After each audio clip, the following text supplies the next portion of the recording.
You this one last question. Now that you've had this experience, what is the advice that you might give people? What did you come away with? You can still go to the third world, but when you do, you got to be careful. You can't let your guard down ever.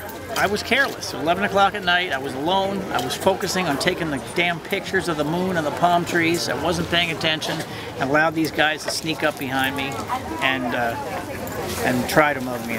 They arrested two guys, 15, 16 years old, and let them go because the identification wasn't solid enough. Did you think the guys they arrested were the guys? Yeah, they're them. So they already had criminal records for robbery. So the guys that did you, these were teenagers that did you? 15, 16.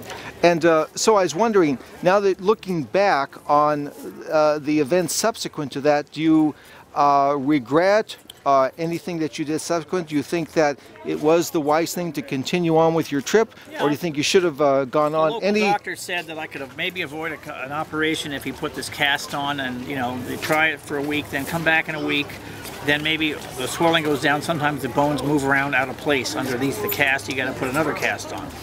So he did put another cast on, and I said, well, look, do I have to go home now, or can I go on to Guatemala for a week or 10 days? He said, oh, yeah, that's not a problem. Go on. So what happened is all this time passed by, and then by the time I got home, it was March 9th, and then on March 10th, I get to the States, and no health insurance. And the minute they hear no health insurance, like a lot of self-employed people in this business, they just rolled their eyes and they more or less said, go elsewhere. I ended up at Olive View in the Valley. Well, and so when you were on this trip, were you there on a buying trip, or was this for fun? No.